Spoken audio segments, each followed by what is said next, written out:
Well, my vision was to provide interview clothing for low income women going to work, maybe for the first time in their lives. Maybe they'd been out of the workforce for a while, needed to come back in. And since I had the model from Chicago, the Bottomless Closet, I knew how this worked. So I had all of their paperwork. Started working with social services in Contra Costa County.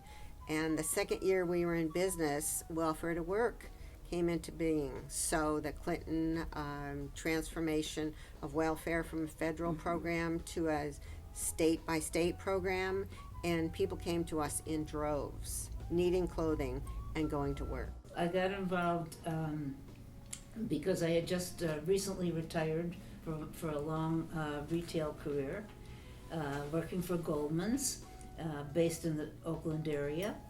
And I was looking for something where I could help people and also use my retail experience. So I saw a article in the Contra Costa Times, and it talked about Wardrobe for Opportunity, and I went to a meeting, and it was given by our founder, Jeri Foster, and she was so inspiring. She was amazing. She had the vision, which was so inspiring to me and still is today. I saw an advertisement or a story in the newspaper, and one of our other volunteers, she was not at that time, but Sandy Wall and I called up Jeri, and we went to the shop up on the stairs. When I first joined a wardrobe, the location was in a little house in Walnut Creek. The main floor was for the clothing and the clients to come in and be styled. Downstairs was the little sorting room, and we just all teamed up and did our jobs, and many of us are still with Wardrobe. I'd like to mention that because they've been so committed over the years. Well, you just don't realize if you've never started a nonprofit before what you have to have in place. And we had in place almost nothing. I did recruit a board of directors, and we had an attorney draw up our 501c3. We had so little money that the attorney paid the fees for us to start up. And then we got together $3,000, a very low rent on a tiny space upstairs over a restaurant in Walnut Creek. We had clothes in my house, people starting to give things that sometimes were appropriate, sometimes weren't. And I started having people write little notes on the door. When are you opening? I'd like some free clothes too. You know, it's very interesting how people approach this.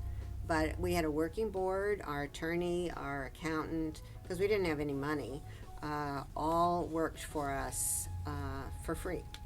So that's how it all came together. We had a group of volunteers that were amazing. They looked car full of clothes for us. So it worked because of our dedicated volunteers. And then we had another woman come to us whose name was Dee Lee, and she was coming off volunteer work with another organization, and she single-handedly packed up our small space and helped move it over to Walnut Creek, and then she volunteered, I bet, 15 or 20 hours a week, dressing clients, managing the inventory. She was a fabulous volunteer and a fabulous person herself.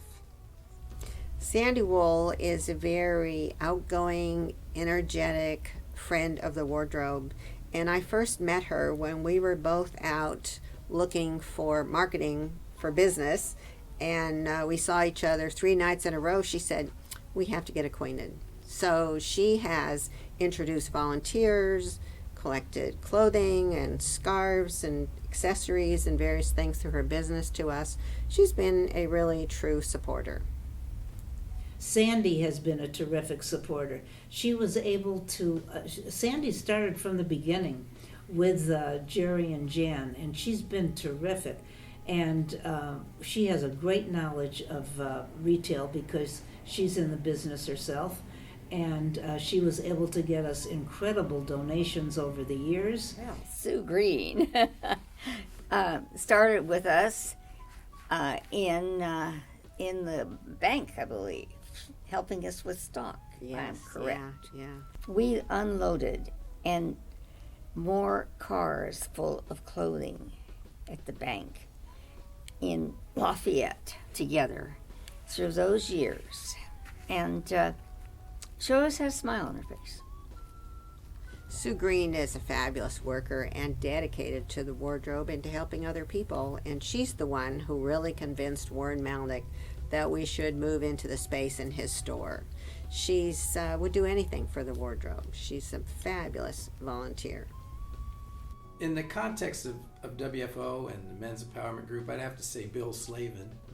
That's a very inspirational figure. He doesn't want to write a check necessarily, because he's basically going to support you in a bigger way than that by being there. Bill Slavin is a magnificent, wonderful person to work with. He does not judge us, but he supports us tremendously, and he holds us accountable. Well, I can tell you about some of them that helped us a great deal with all of the donations that we were receiving. All of a sudden, we were receiving quantities, and we had no storage place. So quite a few of them would pack them in their car and take them home and put them in their garage. And then when we needed clothing, we'd call for them, like Donna Darling. She had handbags and clothes on racks. She would bring them to the shops. And this went on for years. Jan Urioste is a very giving person, very capable, very talented, and very willing to give her professional expertise to our organization at no charge. Jan probably worked 25 hours a week. She drove to San Leandro and picked up these fixtures and put them on top of her car and drove to wherever she was driving them to put them up, supervised people and told them how to get this shop in order, and just did a fabulous job of making this look better than most boutique stores where you'd go in and pay money. One of the outstanding volunteers over the years that we've had at Wardrobe is a man named Nick Horn. I served on the advisory board with him for many years, and he always had great ideas, and he was always participating and coming up with just the best things that we could do to really support the organization. I know he was a wonderful stylist. I know he worked sometimes at the sales. He just did whatever he could to help us. I agree, Sue. I think Nick Horn is one of my heroes at WFO, and I'm very honored that I met him. And he was part of the group that hired me. I sat down and spoke to Nick Horn for 2 hours. And then after the session was over, I said, "Why was it so long?" He goes, "We didn't believe all the things you said you could do for us." So we were leery about you, man, but we decided that you would be the best candidate. But that's the first time I met Nick, and Nick has always been there for Wardrobe and for me. Well, 11 years ago, I started with Wardrobe, and the day that I came was kind of like a surprise, because I interviewed for 4 hours with the Karen Smith, who was the executive director, and Nick Horn. I had 4-hour interview for a 15-hour week job. And I went to my car for a break. They said, "Go to your car and have a break." And I said, "Do I really want to work here for all this? I don't think so." But I sat there and I go, "You know what? I need to get back to work." So they called me back in the office and they go, "Okay, we've decided to bring you on. So we're going to start you off at 15 hours a week." And I just sat there like, "Are you kidding me?" So anyway, 11 years has gone by so quickly. It's been an exciting journey. And I love coming to work every day. And I like what I do. And all the people that I have met and all the people that I work with, that's what keeps me here at Wardrobe. The men's department has been in existence for 11 years. In the beginning, Wardrobe was all about women, serving women. And then social services started knocking on our door and saying, we need support with men. What about the men? Well, Hank Ramirez is a fabulous volunteer. He took our men's program, and he has worked with these men to come in, and he has grown it. And he is very dedicated and has very large knowledge of the retail world. Hank Ramirez is a fabulous person and can relate to almost anybody at any level and make them feel comfortable, and yet on the other hand challenge them with words I would never use with a person. He calls people right out. But he is also extremely capable in sourcing men's clothing, in running a program, in sourcing the partners that you work with now. He's a real key person for the wardrobe. Hank Ramirez is a door. He's a door.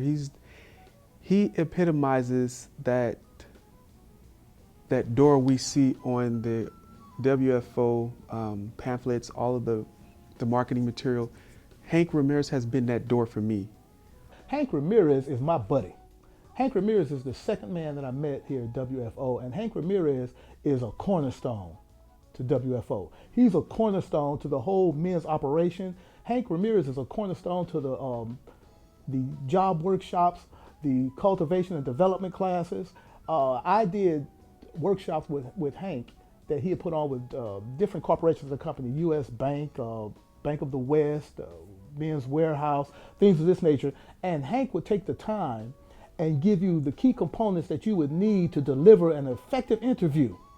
And he would collaborate with you, and he would pull things out of you that you didn't even know were there. Hank Ramirez is a magnificent person in that he teaches us how to dress.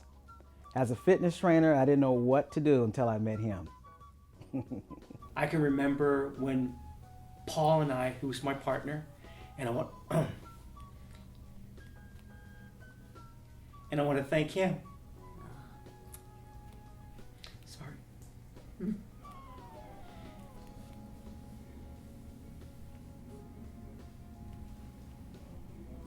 And he helped us. He helped us a lot. He helped us. We would jump in his truck and we would drive to Fremont and pick up the first donations that Men's Warehouse had to offer. We would stack that truck up and we would look like the Beverly Hillbillies on the freeway. And we would get here back to wardrobe and we would unload the truck, get the merchandise into the office and unpack it sometimes. And we would have this mountain of merchandise, and he was always there. He was always there when it came to remodeling. Every time we moved, here comes Paul with his tools. That's right. And he would have a ball doing it. And we would work together, and he got better doing it. So now he's an expert of setting up stores, right? So I want to thank him 100%. And we still have the fixtures up that he originally put up. They're still up there. They're still hanging up there. Wardrobe for Opportunity is a fabulous community resource for low-income women and men who are referred to us who need to go to work. And we provide confidence, self-esteem, increased self-worth, and opportunity.